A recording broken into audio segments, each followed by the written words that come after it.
50 days ng simula ng pagkabuhay ng ating Panginoong Jesucristo, and then they received the Holy Spirit. Doon po sila nakaranas po nung pagbaba ng banal na Espiritu sa kanilang buhay.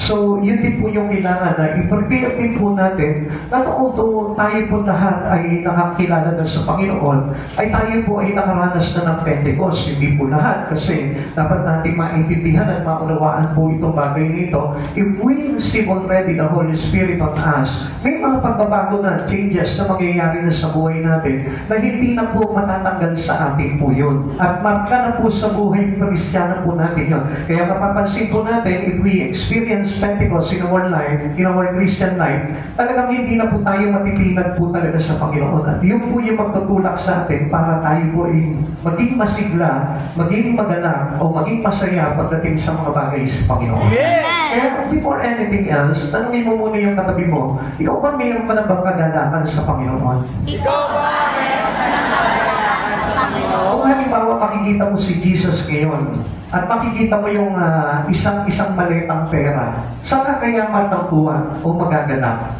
Jesus! Last usually, hindi na makita si Jesus pag nakakita halimbawa ng isang stodgy case na pera, ano. Baka ang tingin nun, dito si Jesus, ang tingin nun, nandun na sa pera.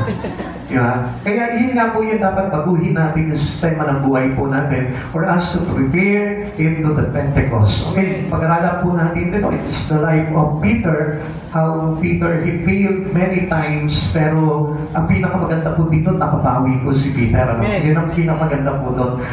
Tingnan po natin, baka mamaya may second chance na po ang Lord sa inyo, meron ng third time, so sabihin po natin third chance, or maraming chance na binigay sa atin ng Lord na kailangan na tayo po ay makabalik para na sa ganon, ma-experience na po natin yung tinatawag na Pentecost. Okay?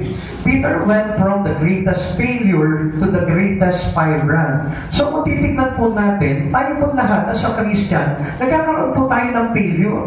Minsan, di ba, umaalagwa po yung ating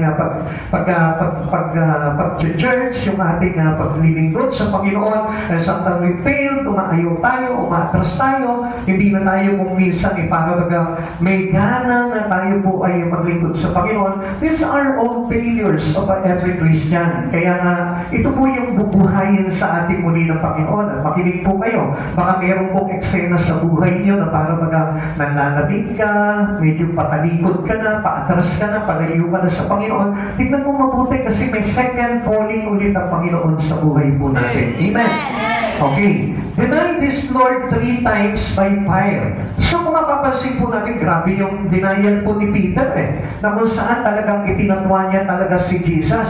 Sinabi niya talaga, hindi ko nakikilala yan, hindi ako kaisa dyan. Talagang sinabi niya ito 3 times bago tumilao ka mano. Declare this Lord on Pentecost in the fire and power of the Holy Spirit. But then, nung ma-experience niya ito, Pentecost na ito, which is the coming of the Holy Spirit in them, ano nangyari po dito? Talagang very boldly and actively, he declared Christ Jesus as the Lord and Savior of everyone.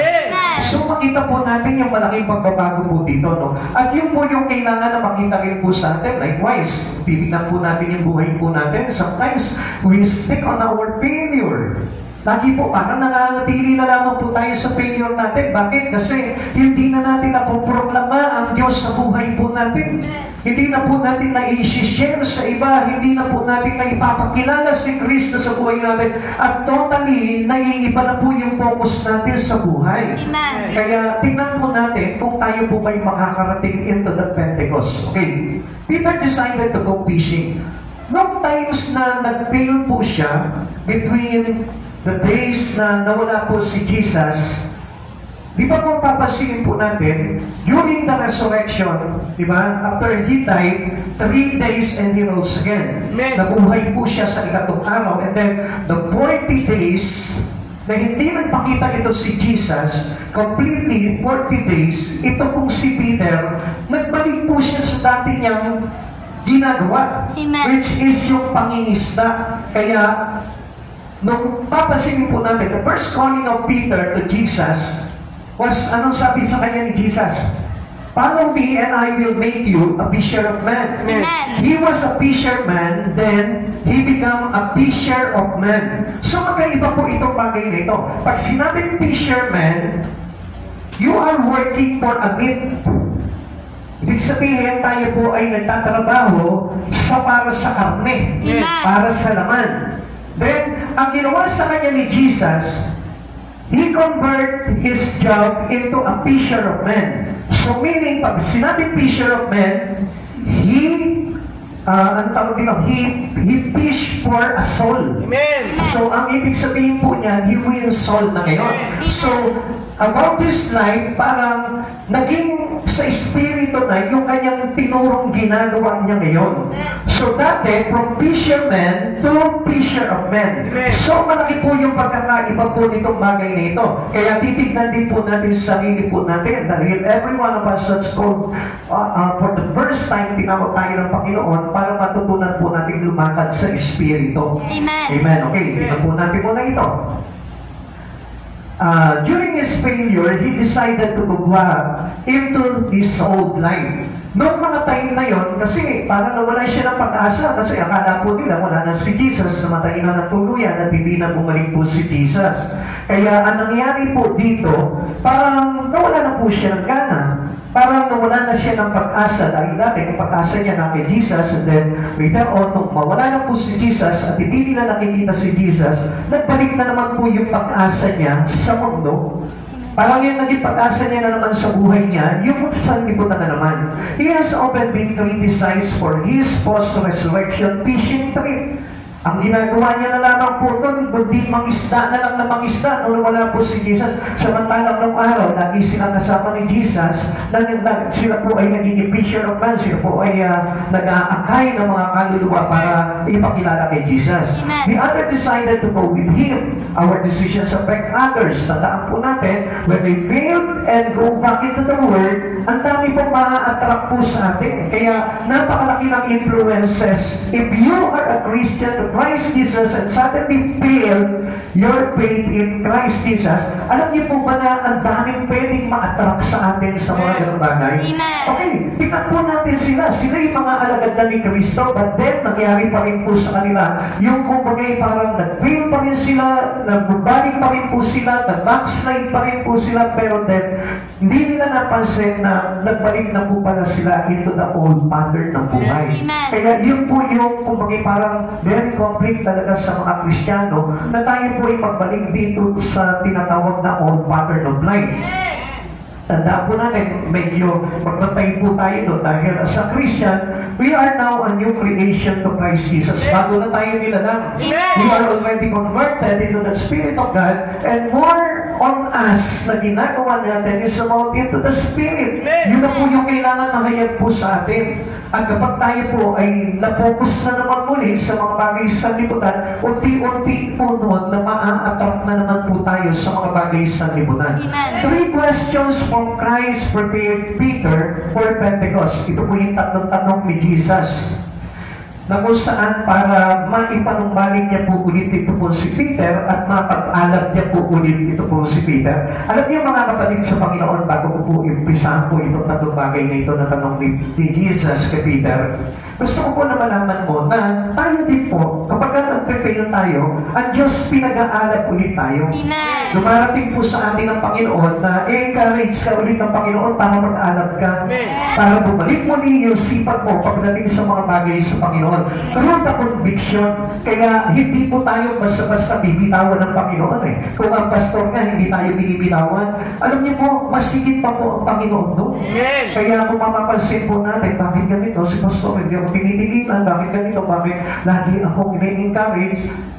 It is not your pastor, but Jesus. Siya po yung talagang gumagawa ng bagay na yun. Kaya, alam mo, mapalad po tayo mga Kristiyano dahil hindi tayo na basta-basta binibitawan ng ating Panginoon. Okay, tatlong katanungan para i-prepare si Peter ng ating Panginoon into Pentecost. Unang katanungan, the simple questions that ask for the facts. Yung humihingi ng tanong para sa katotohanan. Alam niyo mga kapatid sa Panginoon, minsan kasi nakakalimot po tayo into truth. Kaya nga po kuminsan parang nagiging baluktot na po yung ating katotohanan na natutunan sa Panginoon dahil nga po, once you feel in your spirit with Christ Jesus, ang tendency po nun, yung dating truth na pinanghahawakan natin, unti-unti po yan natutwist ng buhay po natin yan. Amen. When we go back into the Word, kapag tayo po ay nagbalik po doon sa mga bagay na makasanlibutan, yung salitang katotohanan, nababago po yan. Amen. Unti-unti po yan na binabaluktot. Bakit? Kasi nga namamatay yung espiritu natin. When we are alive in the spirit, doon lamang po nagre-range, nagpe-prevail yung katotohanan. Amen. Tandaan po natin yan. Pag namamatay po yung ating spiritual relation pagdating sa Panginoon, even the truth, mamamatay din po yan. Amen. Kaya hindi na po natin mapapanghawakan yung katotohanan sa Panginoon kapag tayo po ay namamatay na pagdating sa spiritual relation natin sa Panginoon. Kaya alam niyo po ba, ang tanong po dito ni Jesus sa kanila, children, have ye any need? Kung tatanungin po sila dito ng Panginoon, actually, hindi naman dapat ganito ang tanong ni Jesus dito. Pero parang naging simple question na lamang po yung tanong niya, meron ba kayong nahuling isda? Actually, they didn't yet recognize that Him was Jesus. Hindi nila alam na si Jesus ako. Kaya nga, wala po eh. Wala nga po kami nahuli eh. Sabi po nila, ano po. So kung ikaw, kilala mo si Jesus, na-recognize mo agad si Jesus yon, hindi ganun na magiging tanong ni Jesus sa'yo. Amen. Anak, marami ka na bang bunga?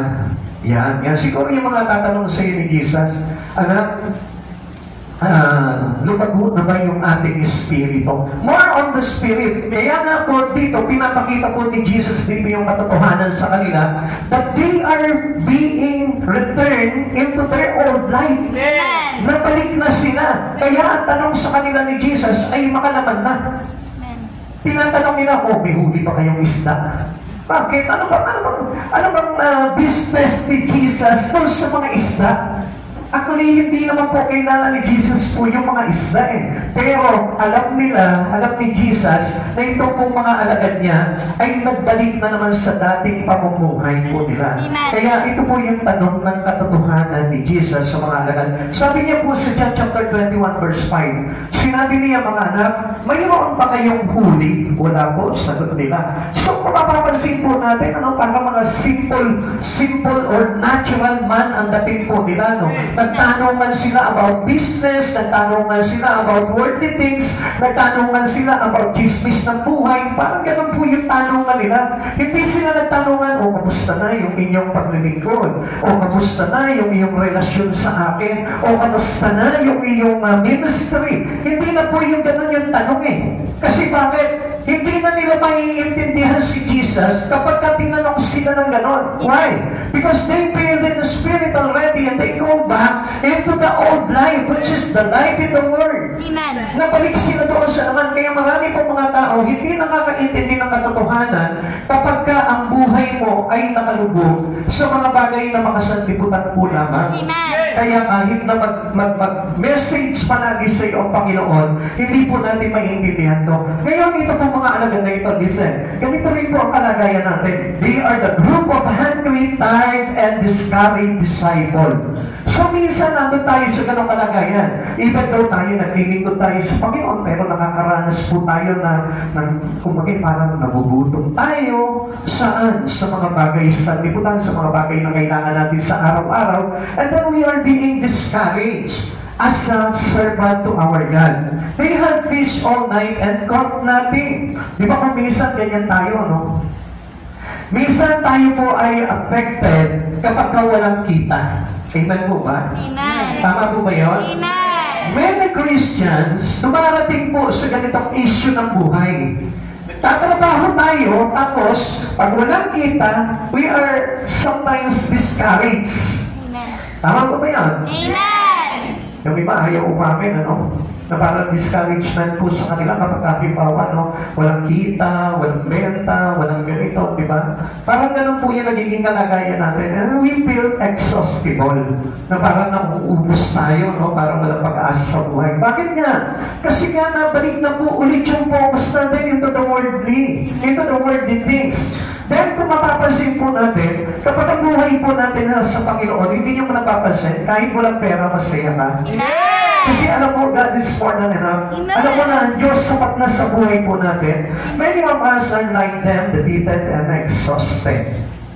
At yung kalagayan na yun, tayo po ay nasa kalagayang talunan pagdating sa ating relasyon sa ating Panginoon.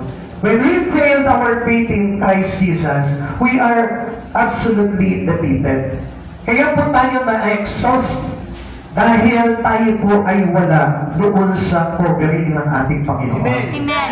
When we fail our faith in Christ Jesus, we become exhausted. Bakit? Manghihina ka talaga. Mauubos ka talaga na parang kang ubos na kandila na natutunaw. Bakit? Kasi nga, wala po yung nagpapanaw ulit ng lakas po natin. Kaya, ang nangyayari po sa atin, feeling tired and discouraged and exhausted. So, kung mapapansin po natin, minsan tayo po ay, maganda naman yung trabaho po natin, pero still, ano po yung nagiging dating sa atin, hindi pa rin tayo masaya. Dahil bakit? Kasi pagod pa rin yung nararamdaman natin. Kaya nga, nung tinawag po sila ni Jesus, ano tawag sa kanila? Mga anak, children, sabi niya gano'n. Pero alam niyo, actually, hindi po gano'n ang pagkakatawag ni Jesus dito Explain ko lamang po sa inyo.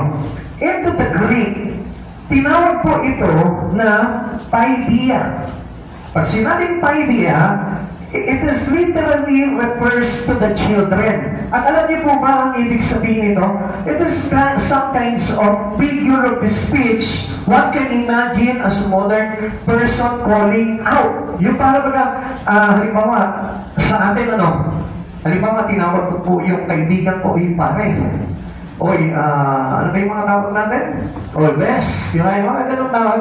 So, ibig sabihin nun, nasa naman na naman tayo. Amen. Yung tawagan natin, nasa naman na naman. Ibig sabihin nun, pinakita po ni Jesus na ang tawag niya kay Peter, yung dating pangalan na naman ni Peter, Amen. Simon.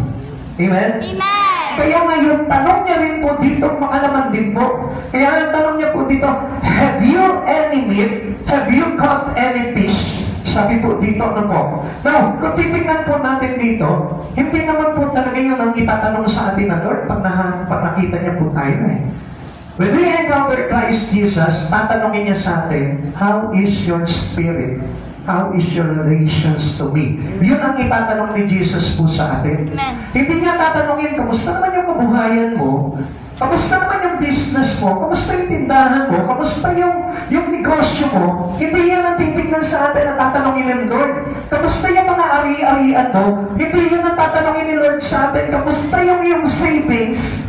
Hindi po doon magtatanong ang Panginoon. Kaya nang nagtatanong ang Lord sa atin ng mga bagay na gano'n, it is because nandun tayo sa flesh. Amen. Because Jesus himself wanted to call up our attentions Amen. to being back to Him. Gusto niya lang kasi kunin yung attention natin Amen. Kasi pag tinawag niya tayo into the Spirit, hindi tayo tutugon. We cannot give our response to God kung tayo'y nasa flesh. Tapos tatawagin ka ni Jesus into the Spirit, hindi ka magre-response na tama sa Kanya. Amen. Bakit? Mostly, we cannot understand His calling when we are on the flesh. Amen. Kaya hindi mo napapansin, lagi kang ini-encourage ng Diyos. God has always give you a second chance. God has always give us a second calling. Pero still, hindi po natin maintindihan yun, kaya ang hirap po natin ma-encourage sa Panginoon. Bakit? Because we stick on our flesh. Nag-i-stick na tayo doon sa mga bagay na ginagawa natin mga sanlibutan. Kaya hindi natin maunawaan yung halaga ng pagtawag ulit ni Jesus sa buhay po natin. Amen. Kaya nga, yung tanong ni Jesus dito para sa katotohanan ay nagbabago ulit ng ating pananaw. Kaya kapag halimbawa, makita mo ulit, halimbawa, let's say, sabihin natin, nag-fail ka sa iyong paglilingkod sa Panginoon, nag-backslide ka, and then ito na naman, meron na naman umaabot sa iyo na mga naglilingkod sa Panginoon, it is Jesus who give you second calling. At ipapaalala sa iyo ni Jesus yung unang tawag niya sa iyo. Kung mapapansin po natin, dito sa last part po dito, ipapakita po sa atin dito yung patawag niya kay Peter. Yung first calling ni Jesus kay Peter, follow me, sabi niya, and I will make you a fisher of men. And then, later on, makikita niyo kung paano ulit nagpaalala si Jesus into the second calling of him to Peter. Okay, tignan po natin mamaya po yun. Jesus already knew the answer, but he wanted them to tell him their needs. Ganito po yan, mga kapatid sa Panginoon. Alam naman ni Jesus kung anong problema nila noon. Alam ni Jesus na wala silang huli. Amen. Kumbaga parang tinutuyanan sila ni Jesus na wala pala kayong huli. Oh, may huli ba kayo? Di ba? O halimbawa, let's say, wala kang trabaho. Tatanungin ka ni Jesus. Parang kung titignan natin parang pangyay, no? Pero ginigising ka lang ni Jesus sa katotohanan. Halimbawa, natanggal ka sa trabaho. Oh, kamusta naman yung trabaho? Di ba? Ikaw ngayon, mapapakabot ka naman, wala na akong trabaho eh. Yun ang hinihintay ni Jesus sa atin. Yung tayo mismo, aminin natin eh. Minsan kasi, tingnan mo, you fail in the Spirit and then go back into your lives, yung old life mo, and then ayaw mo pang aminin sa Lord, fail ka rin. Di ba kung minsan parang pro pa tayo eh. O tingnan mo, maayos naman yung buhay ko kahit wala ako sa Lord. No, hindi yun ang kailangan na maminig sa atin ng Lord. I tell you one thing, pag hitagpo ka ulit ng Panginoon, ang gustong marinig sa atin ng Panginoon, mismo sa labi natin, Lord, ang hirap pala nang wala sa iyo. Amen. Lord, ang hirap pala nang hiwalay sa iyo. Amen. Tignan niyo mo ha, ito yung mga tanong po ni Jesus dito eh. He knows how things in our lives, but He longs to have us tell Him. Alam ni Jesus lahat sa buhay natin, pero anong gusto ni Jesus? Sa'yo mang galing. Amen. Yung sabihin mo sa kanya, Lord, hirap pala ng buhay pag wala sa'yo. Lord, ang gulo pala ng buhay pag hiwalay sa'yo. Lord, ang hirap pala na magbuhay parang hindi kompleto pag wala ka. Amen. Yun ang hinihintay ni Jesus na marinig sa katulad po natin. Mas especially kapag nandun tayo sa sitwasyon na nagpe-fail tayo sa buhay. Lord, alam mo, sa totoo lang, Lord, hindi ko makuha yung promotion ko. Bakit? Kasi hindi ako mapaglingkod sa iyo eh.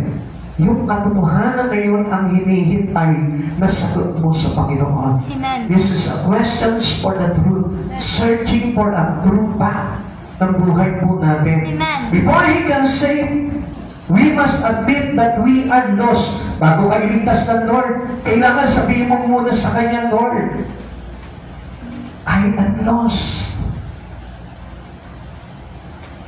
Wala akong kaligtasan. Hindi ako masasave, Lord, kung wala ka sa buhay ko. Yun ang isang bagay na nagsasabi sa atin ng katotohanan. Without Christ, there's no salvation. Amen. Before He can fill us, bago ka punuin ng Panginoon, we must admit that we are empty. Amen. Paano kang bibiyayaan ng Lord? Nagpe-pray ka sa Lord. Lord, pagpalain mo naman ang buhay namin, oh. Eh, hindi mo naman inaamin sa Kanya yung kalagayan mo. Lord, we are empty without you. Amen. Kasi sinasabi mo, wala kaming pera, Lord. Kailangan mo ng pera. Lord, wala kaming bahay. Kailangan mo ng bahay. Dapat sabihin mo sa Panginoon, Lord, kailangan namin ng bahay, but we need our spiritual shelter. Which is you, Lord. Ikaw ang kailangan namin eh. Before nabigyan mo kami ng bahay, Lord, bigyan mo muna kami ng talagang spiritual shelter namin. Kailangan mo na, ikaw muna ang kailangan ko bago ako magkaroon ng bahay. Kapatid, marami nang may bahay, pero wala namang spiritual shelter eh. Wala namang makapagpahingahan ng kanilang mga kaluluwa. Now, ang gaganda ng mga bahay, pero yung kanilang kaluluwa, wala pa rin bahay. Maintindihan niyo mo? Kaya nga ang Lord na ito, gusto niya na aminin natin, mismo mula sa labi natin, yung ating kakulangan pagdating sa Kanya. Ang dami natin sinasabi sa Lord, Lord, wala kaming ganito, wala kaming pera, wala kaming business, wala kaming ari-arian, wala kaming sasakyan. Pero hindi mo na amin sa Kanya, Lord, wala pa akong salvation. Lord, wala pa akong kaligtasan. Yun ang mahalaga, Lord eh. Minsan, may hingi tayo ng boyfriend. Gusto natin magkaroon tayo ng relationship. Pero wala pa akong relation sa Lord eh. Amen. Paano ka bibigyan ng asawa? Paano ka bibigyan ng boyfriend, ng girlfriend? Eh, hindi mo nga ni-request sa Lord, Lord. Before that, Lord, ibuntay mo muna yung aking espiritu sa iyo. I need to reconcile my relations to you. Amen. Minsan, yun ang nakakaligtaan natin, no? Ayaw natin aminin sa Panginoon itong bagay na ito. Dami natin hinihingi, pero nandun sa old life, lahat ng hinihingi natin. Be watchful. Tignan niyo mabuti. Kung makikita natin, lahat ng hinihingi natin, walang kinalaman sa kaligtasan ng kaluluwa natin. How many among us, hindi na humingi ng mga bagay-bagay sa buhay niya, kundi ang hiniling niya na lamang, Lord, ikaw na sapat ka na. Yun ang gusto marinig ng Lord sa atin eh. Kaya nga maraming tao hindi makareceive talaga ng pagpapala sa Panginoon. You know why? Alam niyo bakit? Kasi unang-unang gusto ng Lord, aminin mo muna na manggaling sa labi mo mismo na Lord, kailangan kita. Amen. Ikaw yung katotohanan na kailangan mo sa buhay ko. Even though I have everything in the world, but I haven't you in my life, still my life is empty. Yun ang kailangan naman marinig ng Lord sa buhay natin. Amen. Kahit kumita ka ng kumita, kung hindi mo i-claim si Jesus sa buhay mo, I tell you, walang kwenta ang buhay. Amen. Ikalawang question. The searching questions that ask for first place.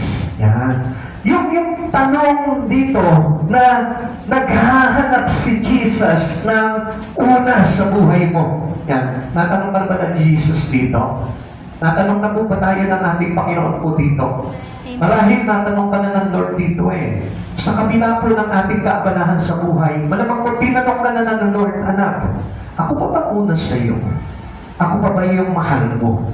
Kaya nung tanong niya po dito kay Peter, sabi niya kay Peter, lovest thou me more than this? Mas mahalaga pa sa iyo kaysa sa aking itong mga bagay na ito. Minsan na naman tinatanong tayo ng Panginoon yun eh. Sa gitna ng kaabalahan natin sa buhay, sa kabila ng mga bagay na ginagawa natin sa buhay, tinatanong ka palagi ng Lord, anak, mas mahalaga ba sa iya kaysa sa akin?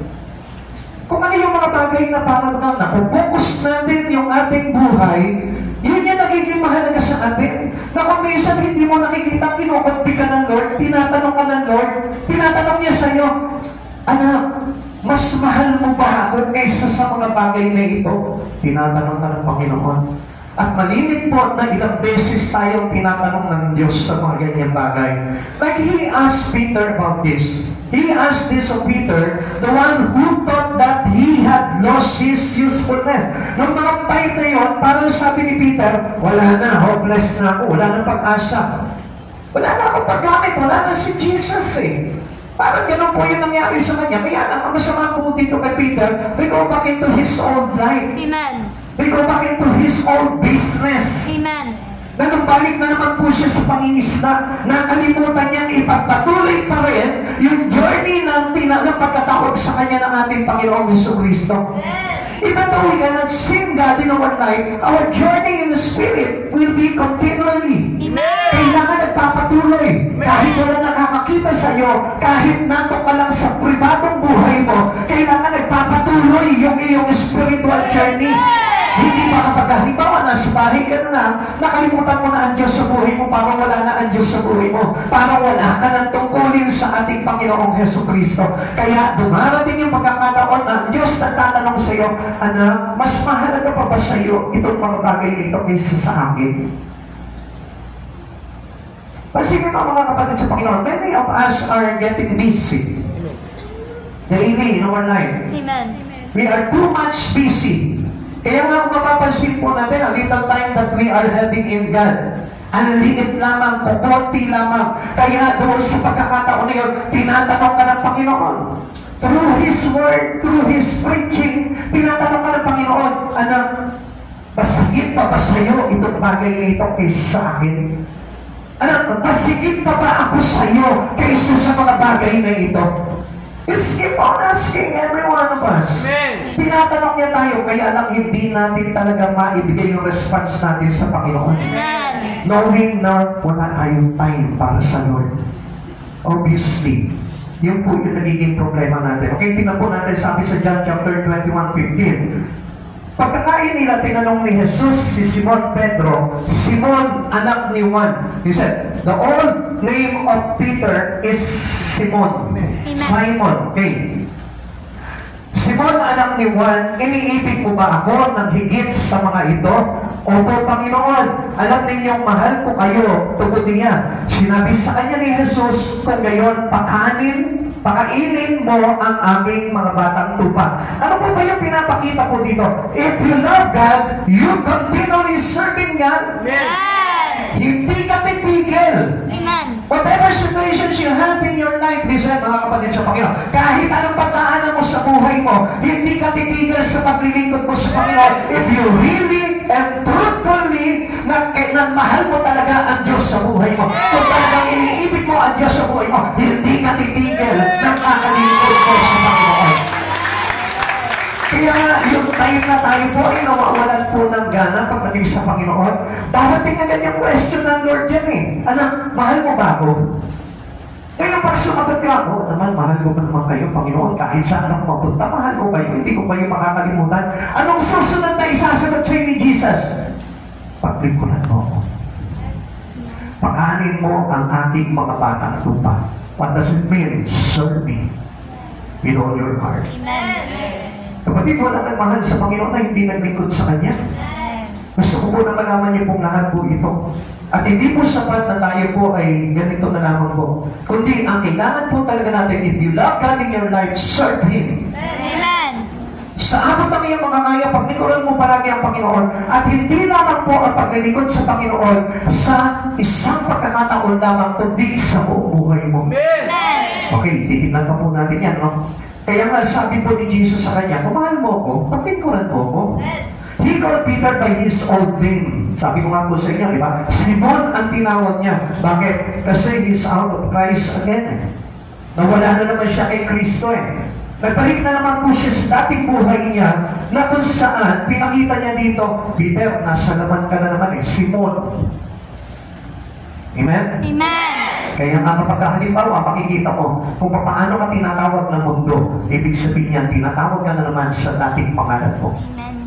Pagka ang buhay mo, nandun na naman sa mga bagay na makasalibutan, ang ibig sabihin niya, nandun ka na naman sa dating pagkatao mo. He called Peter by his own name. He met Peter where he considered himself to be. Ano po ba yung nakita niya po dito? Nakita niya po kay Peter, kay Pedro, na nakakulong na naman siya doon sa dati niyang pagkatao. Kasi mga kapatid sa Panginoon, minsan tayo pinalaya na tayo ng Lord sa dating pagkatao natin. Pero pilit tayong nagpapakulong doon. Bakit? Kasi ayaw natin bitangan. Kaya ang nangyayari po sa atin, hindi po tayo makatuloy-tuloy sa Panginoon. Lagi tayong bumabalik doon sa kulong na natin. Palayain mo yung sarili mo into that cage. Tanggalin mo, palabasin mo yung iyong sarili doon sa cage na kung saan kumukulong sa iyo sa mundong ito. This world is a big cage. Kaya nga kung hindi po tayo kakawala dito sa mundong ito, still ang buhay natin nandun pa rin sa lumang pagkatao. Samantalang nasabi po natin di ba? Those who are in Christ is a new creation. 2 Corinthians chapter 5 verse 17. Kaya kung titignan po natin, dapat bago na po yung buhay natin. Wala na yung dating pagkatao. Iniiwan na po natin yung dating pagkatao natin. Okay, kung papansinin po natin, we cannot go prepared into the Pentecost kung tayo po ay nasa lumang pagkatao. Because those who experience Pentecost, meaning who experience the coming of the Holy Spirit in them, meron changes na po yan. Amen. Nako-convert, natatransform na yung buhay niyan into the life in Christ Jesus.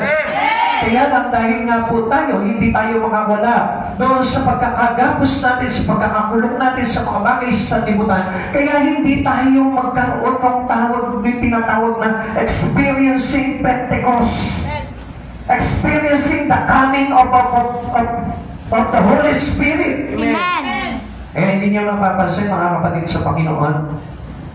Kung titignan po natin bakit maraming mga Kristiyano walang kaalap-alap pagdating sa paglilingkod.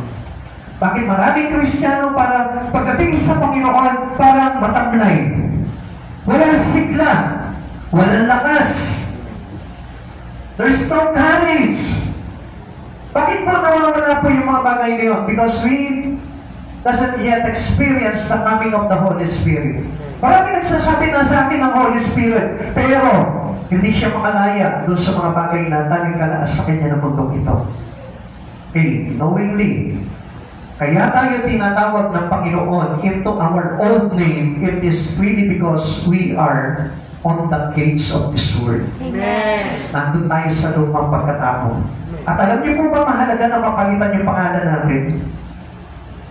Every one of us should change our name according to Jesus' call. Amen. Kaya kapag tinawag ka na ni Jesus, bibigyan ka na niya ng bagong pangalan.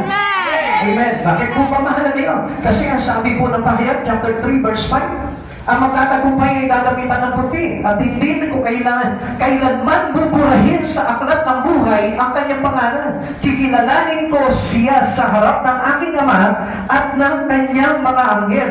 Kung mapapansin po natin dito, yung dating pangalan mo, tinapon na yan. Amen. Amen. Amen. Meron na tayong bagong pangalan sa Panginoon. At yung pangalan na yon, it is already recognizable in heaven. Amen. Pastor, ba't ako hindi pa nababago ang pangalan? Kung ikaw ay tapat na naglilingkod sa Panginoon, although the same name, but yung recognition ng Lord doon sa pangalan mo, iba na. Amen. Akala mo siguro papalitan talaga ng Lord yung pangalan mo, no? Diba? So, Sebastian pa rin yan. Kaya lang, yung dating Sebastian that is unrecognizable sa Lord, kapag ikaw ay naging tapat na nagbigay ng buhay sa Panginoon, yung bagong Sebastian na pangalan mo ngayon as being recognizable already in heaven. Amen. Ibig sabihin nun, nakatala na yung pangalan mo sa aklat ng buhay. Amen. At hindi na kailanman malilimutan at buburahin yung pangalan mo yun. Amen. Unless pakaligod ka sa Panginoon. Magpipil ka ulit sa iyong relasyon sa ating Panginoon.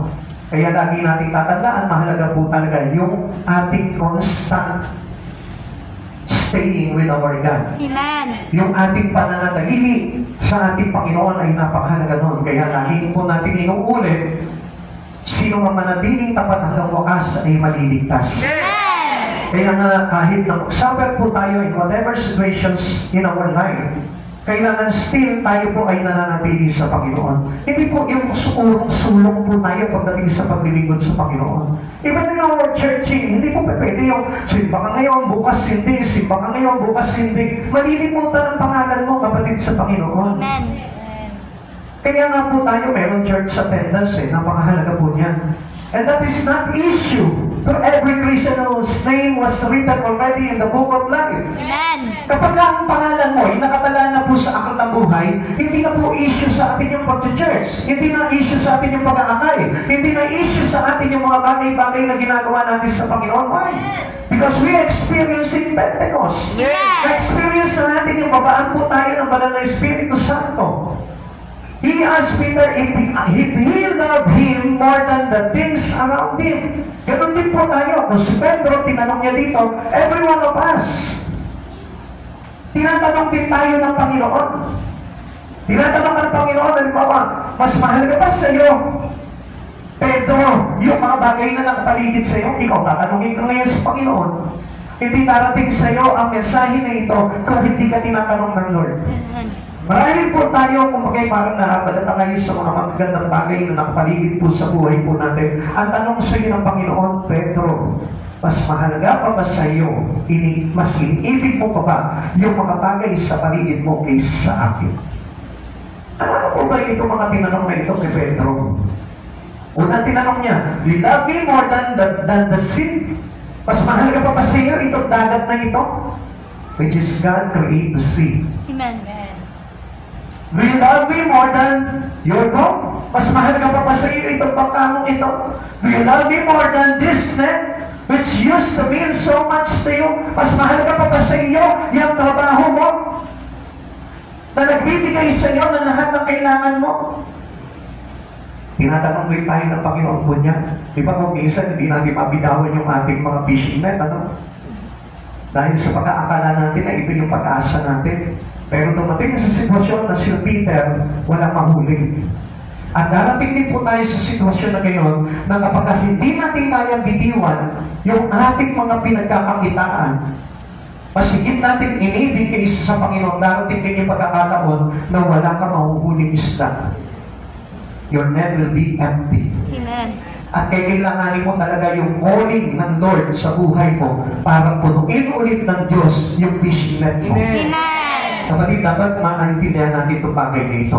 Minsan, para bagang nalulunod po tayo sa mga bagay sa pagkita sa mundong ito, pero hindi natin alam yung magiging consequence doon pagdating ng araw that you will become empty. Amen. Amen. Amen.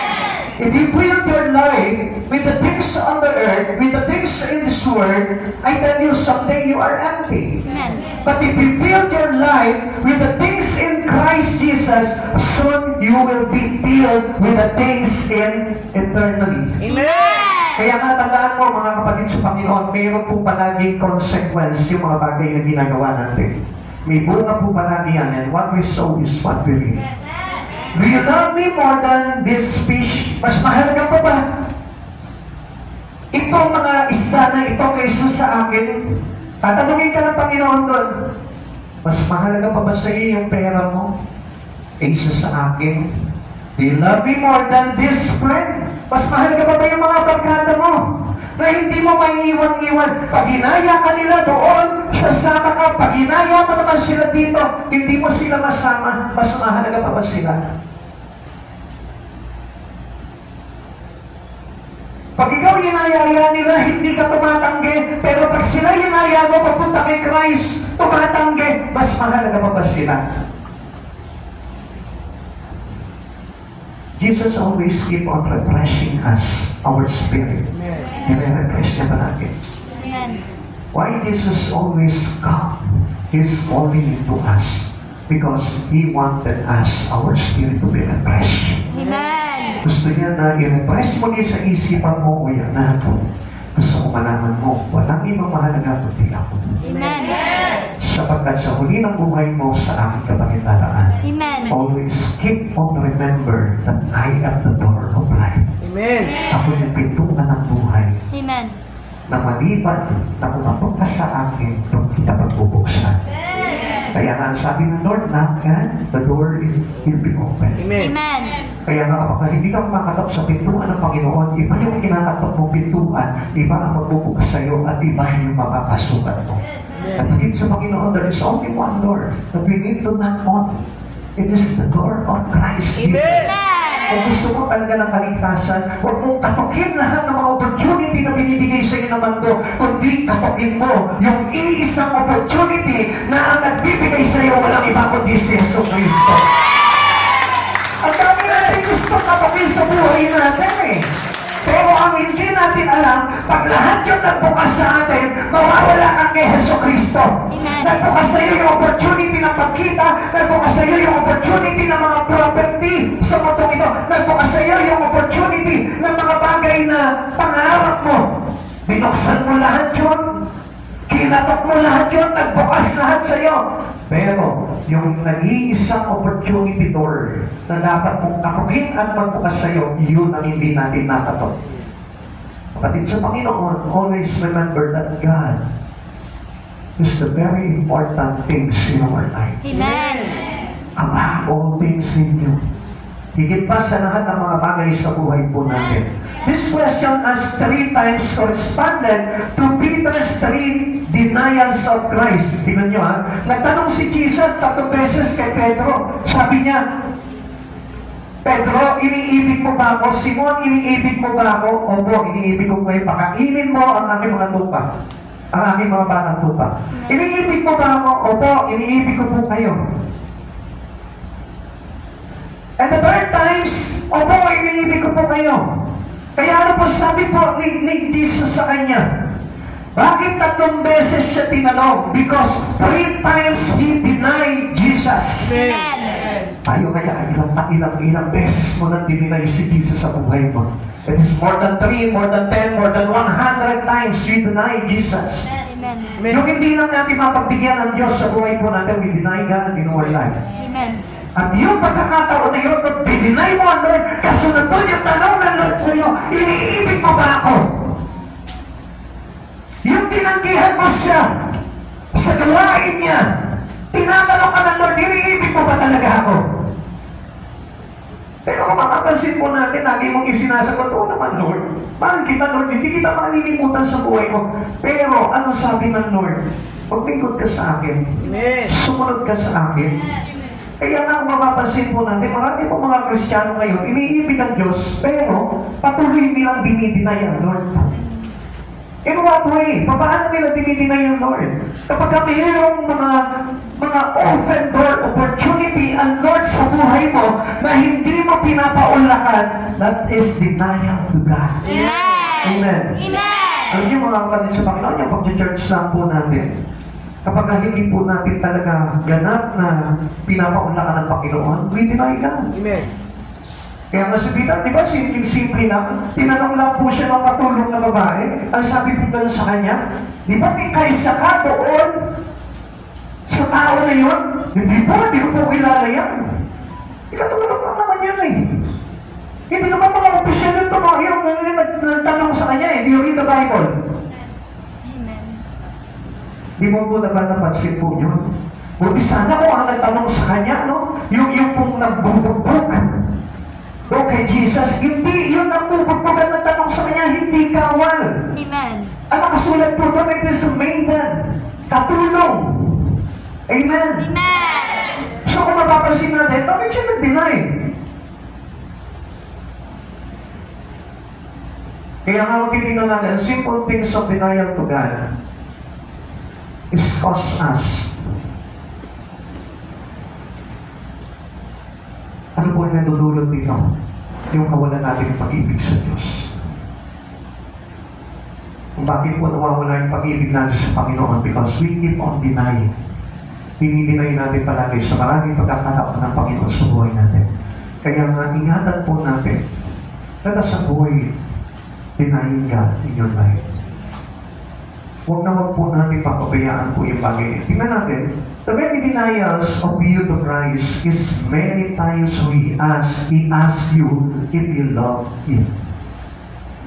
At ang dumalaki po iyong pagdidinay sa Panginoon, paulit-ulit ka tatanungin ng Lord, hindi ka titigilan ng Lord, anak, iniibig mo ba ako?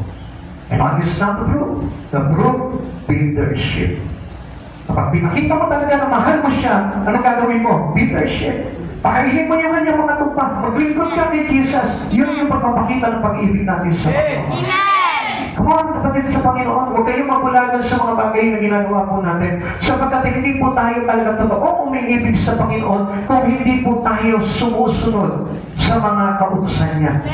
Ang sabi ni Jesus, He is the law. Si Jesus po yung kautusan. Always remember, ang sabi ni Jesus, follow me. Amen. And I will make you a fisher of man. Kaya Pedro niya lang ba sinabi yun? No. In every one of us. Sinasabi niya sa akin, follow me. Sumunod ka sa akin. At meron pa nga po siya mabigat na sinabi po dito eh. Kung susunod ka sa kanya hanggang matayan. Amen. Pero ang tanong dito, are you willing to die for Christ Jesus? Iba nga, kung isa, mag-iwan nga lang ng isang bagay sa buhay mo, hindi natin magawa yung pa kayo mamamatay ako para kay Jesus. Mahirap po yun. Kaya nga, let us all practice all the law or the given decree ng Lord sa buhay po natin. Huwag po natin kalimutan po yung mga bagay na yun dahil ang patotoo na tayo po ay umiibig sa Panginoon ay yung tayo ay naglilingkod na po puso po katapatan hanggang kamatayan. Amen. Ikatlo, okay. The third questions that asked Peter to follow him. Amen. So, at the second time, sa second coming of Christ to Peter, and he was lost, ang sabi niya kay Peter, follow me, sumunod ka sa akin. Christ told Peter that he was to build the Lordship and then die as a martyr. Grabe, no? Noong una, sabi niya gano'n, nung unang pagtawag ni Jesus kay Peter, Peter, follow me and I will make you a fisher of men. Ngayon, ang sabi ni Jesus sa kanya, follow me, feed the Lordship, and then die as a martyr. Grabe, ano? Dapat tayo po pala, sa unang pagkatawag natin sa Panginoon, hindi ka pa sumunod sa Kanya, sa ikalawang pagkakataon, ang gusto ng Lord, maging martyr ka na sa Kanya. Amen. Abay, yung unang pagkatawag nga, hindi mo nagampanan yung mga bagay na pinapagawa niya sa iyo. Yung maging martyr ka pa. Meaning, ano ba yung tinatawag na martyr doon? Yung pag kaya mo nang limutin yung bagay sa buhay mo, yung kaya mo nang i-deny lahat ng mga nasa paligid mo for the sake of your service to God. Amen. Abay, mahirap na yun, pastor. Yung minsan nga lang, pastor, hindi ako nakakapagbasa ng Biblia eh. Nahihirapan na ako na talagang consistent yung pagbabasa ng Biblia. Yung pa kayo maging martir. Yung hanggang kamatayan, paglilingkod ako sa Kanya. Pero ang dali, yung po yun talagang hinihiling sa atin ng Panginoon. Yung hanggang kamatayan, sumusunod tayo sa Panginoon. And we can pray whatever we make covenant to Him. Kung ano yung naisumpa natin, nasumpaan natin na paglilingkod sa Kanya, di ba nakakatalan niya ng mga unang panahon? Panginoon, maglilingkod ako sa iyo hanggang kamatayan. Panginoon, kahit itagwin ako ng mundo ito, paglilingkod ko kita. Panginoon, kahit nabuhay ko ang kapalit, paglilingkod ko kita. Di ba? Tatandaan yun. Pastor, kahit na palayasin ako sa bahay namin, Pastor, naglilingkod ako kay Jesus. Tatandaan yun. Pero ngayon ba, nasasabi pa natin sa Panginoon yun? Pastor, kung libre lang ako talaga eh. Sino ba ayaw maglingkod sa Panginoon? Diba? Nakita po natin. Kinabig na po natin yung katotohanan. Dati ang sabi ng Lord, if you want to follow me, deny yourself, take up your cross, and follow me. Amen. Take up your cross. Ang ibig sabihin ko, mamatay ka rin para sa akin. Amen. Amen. Amen. Bakit ngayon ano? Pastor, kung wala lang akong alaga, kung wala lang akong trabaho, kung hindi lang ako nag-aaral, kung hindi lang ako papagalitan ng mga magulang ko, maglilingkod talaga ako sa Lord. Dami na natin parang mga demand, ano? Dami na natin parang reason sa Lord. Kaya nga, yung second calling ng Lord sa iyo is to become a martyr to Him. Is for you to die to Christ Jesus. Yung kaya mo nang mamatay para sa Panginoon because that was a second chance. Amen. Nag-fail ka, na-deny mo si Jesus ng ilang beses, dapat sa pagbabalik mo, patindi na yung pasok mo. Amen. Amen? Yun po yung tinatawag ng Pentecost experience. Yung meron ka ng boldness, meron ka ng tapang, meron ka na talagang sindi sa paglilingkod sa Panginoon. Hindi yung patay-patay, late pa rin sa pagka-church, late pa rin sa paghayo, late pa rin sa prayer meeting. That is not the Pentecost way of Christian living. Amen. Kapatid sa Panginoon, ang mga talaga naka-experience ng banal na Espiritu sa Panginoon, maagap sa gawain ng Lord yan. Maagap sa pag-pray, maagap sa prayer meeting. Hindi maagap sa uwian. Hello, man. Christian, tayo po ay Pilipino. And we are from where? Ha? Taga saan tayo? Philippines. Ako, hindi nyo na alam kung taga saan kayo, ano? We are a Filipino and we belong to Philippines. So, sa madaling salita, hindi tayo taga Zimbabwe. Simba, sabay uwi. Amen? Amen. Tanongin mo nga yung katabi mo, Zimbabwe ka pa rin ba? Zimbabwe ka pa rin ba? So mga kapatid sa Panginoon, napakahalaga po na if we follow God, we follow all our best to Him. Amen. Susunod tayo sa Panginoon ng talagang buong-buo yung kaya natin ibigay sa Panginoon. Kaya nga Christ told Peter that he was to build the Lordship and then die as a martyr.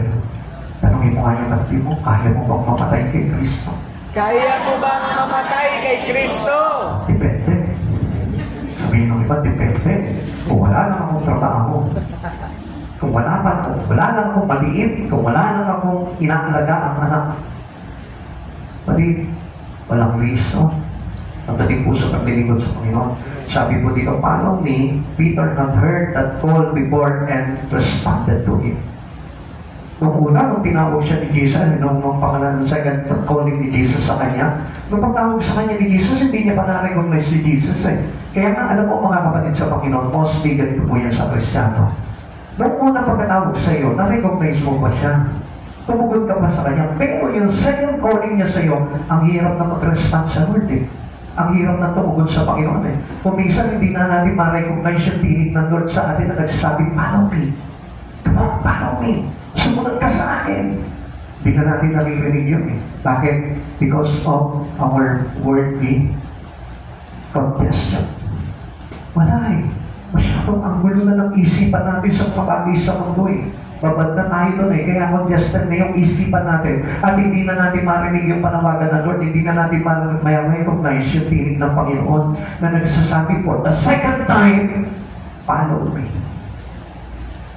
John chapter 21, verse 21 to 22, na makita siya ni Pedro, ay tinanong nito si Jesus, Panginoon, paano po naman ang taong ito? Sumagot si Jesus, kung nais kong mabuhay siya hanggang sa pagbabalik ko, ano sa iyo? Sumunod ka sa akin. Tingnan mo sabi siguro ni Jesus parang nauubusan na ng pasensya sa kakatawag dito kay Peter tingnan niyo po si Pedro, yung kausap ni Jesus noon. Pero nagtanong po ito si John, di ba natin? Yung pong humiling po doon sa visit po ni Jesus. Yan. Tapos, nakita po ngayon, napaling po doon, yung paningin po ni Pedro, sabi niya, Panginoon, ano na bang mangyayari? Paano po naman ang taong ito?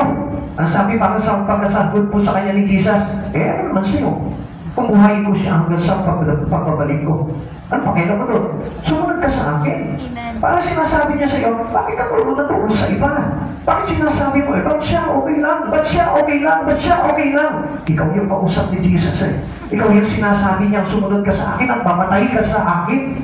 Amen. Come on, kapatid sa Panginoon. Ang dami natin sinasabi, bakit yung nanay ko hindi naman naglilingkod sa Panginoon? Pero ngayon, nandun na sa heaven. Sigurado ka ba? Tanongin mo kay Jesus kung nandun yung nanay mo. Kapatid sa Panginoon, ito yung bagay na hindi natin maintindihan. Minsan, yung respond natin sa Lord, hindi na po natin talaga gusto sagutin yung bagay na tinatanong sa atin ng Lord. Why? Because we are defeated. Amen. Failed. Wala na. Tuluyan mo ng pinapatay yung iyong relasyon sa Panginoon. Kaya hindi na maibalik yung dating gusto ng Diyos na para i-prepare ka into the Pentecost. Wala na. Hindi pa nga nag-aalat yung Espiritu mo. Hindi pa nga tumatapang yung pagpapahayag mo. Tapos, bumitiw ka na agad sa Panginoon. At sinabi mo sa Lord ngayon na wala ka ng time ngayon sa Kanya. Pero, ang sabi mo sa Kanya, hindi naman nawawala ang pag-ibig na sa Lord. Come on, you lose your love for God if you stop serving